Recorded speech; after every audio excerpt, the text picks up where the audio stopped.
In the dead of night, when the rain claws at your windows like the fingers of a forgotten specter, and the wind howls through the corridors of your home as if mourning lost souls, the true essence of fear begins to stir.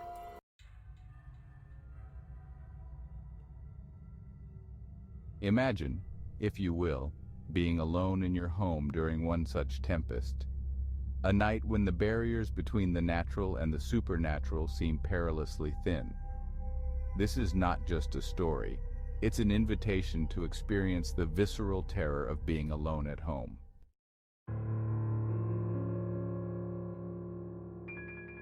It starts with a creak, a subtle, insidious sound that seems to creep along the floorboards.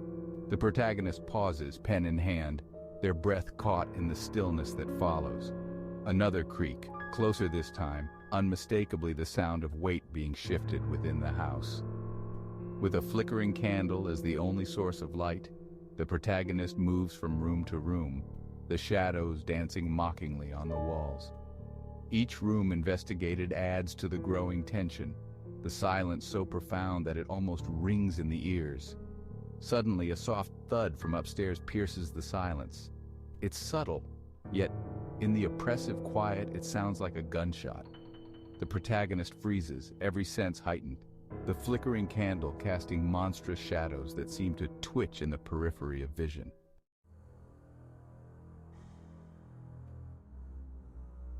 The shadows seem alive tonight.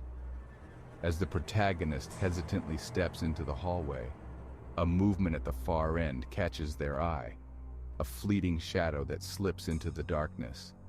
The air grows colder, the darkness denser, as if absorbing the weak light from the candle. Heart pounding, the protagonist advances, each step echoing ominously in the unyielding silence. The hallway, familiar by day, now morphs into a tunnel of nightmares, its walls seeming to pulse with a life of their own. Just as they reach the midpoint, the lights flicker and die, plunging the house into an unnatural darkness. The candle snuffs out, as if choked by the thickening darkness, leaving the protagonist blind in the oppressive blackness, their breathing shallow, rapid.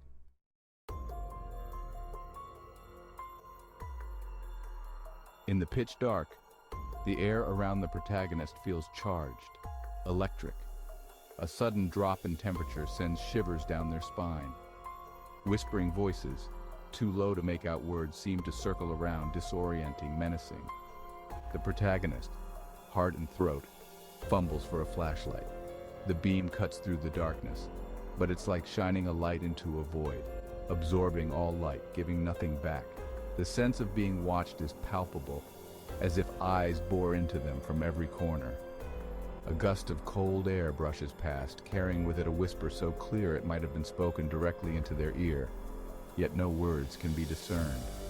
The protagonist spins around, flashlight darting from corner to corner, revealing nothing but the familiar items of the house, now seeming grotesque and threatening in the partial light.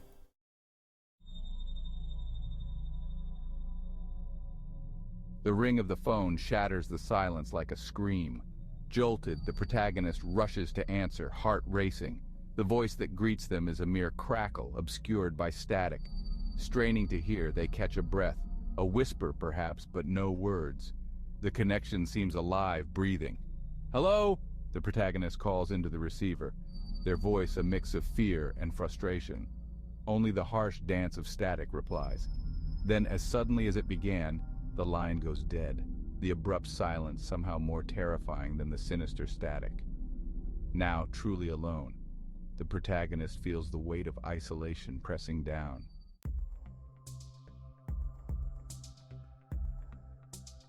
As the protagonist passes a window, a movement reflected in the glass stops them cold. There, in the storm-distorted reflection, stands a figure, pale, indistinct, almost blending into the tumultuous backdrop of the rain-lashed night. Frozen, the protagonist stares as the figure mirrors their movements with eerie precision. A bolt of lightning casts brilliant, blinding light, and for a split second, the figure's features become grotesquely clear. Then it vanishes with the thunder's roar. Shaken, the protagonist rubs their eyes, questioning their sanity.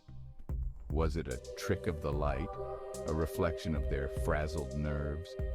Or had they truly seen something otherworldly, a specter born from the storm?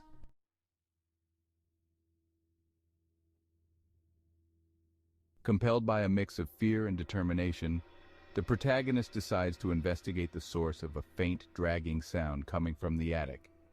Each step up the creaking ladder heightens the sense of dread, the beam of the flashlight trembling in their unsteady grip.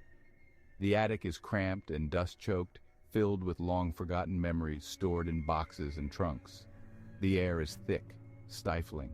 As they move deeper, the faint sound grows clearer, like something or someone dragging something soft across the floor.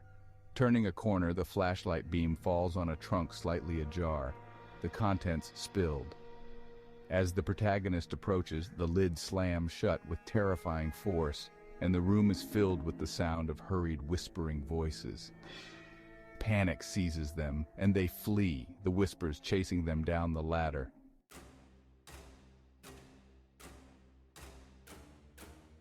At the height of the storm, the house seems to groan under the weight of the wind and rain. Lightning illuminates the house in stark, revealing flashes. In one such flash, the protagonist glimpses a figure in the hallway, a former resident of the house, long past, yet here in spectral form. Confronted with the undeniable presence of the supernatural, the protagonist's fear shifts to fascination. The ghost speaks of hidden truths, of a time when the house was a place of sorrow and secrets. The storm outside rages, mirroring the turmoil inside, both the weather and the spectral revelations reaching a crescendo. As the ghost fades with the storm's fury, the protagonist is left with a chilling understanding of the house's dark past, a past that refuses to rest quietly.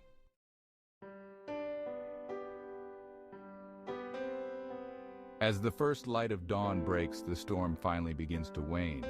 The protagonist, exhausted, surveys the house. Branches and leaves are strewn about, windows are fogged and streaked with rain.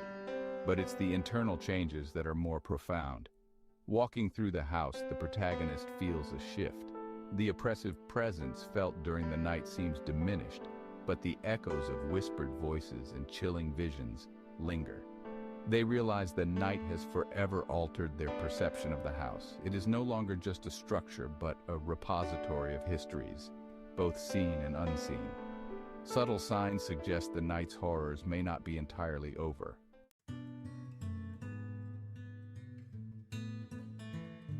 As the protagonist reflects on the events of the night, they consider the nature of fear and the human condition. They ponder the boundaries between the known and the unknown, the seen and the unseen, and how easily those boundaries can be blurred. The house, once a place of solitude and creativity, now holds a new meaning. It stands not only as a home, but as a witness to the interplay of human fears and supernatural realities.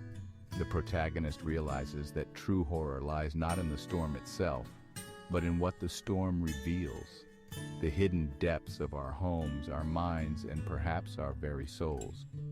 In the calm clarity of dawn, the protagonist understands that they have emerged not only unscathed, but transformed. They have faced the horrors unleashed by the storm and now see the world with a wiser, albeit wary eye. Fear, they conclude, is not just an emotion to be feared or fled from, but a force that tests, teaches, and ultimately transcends.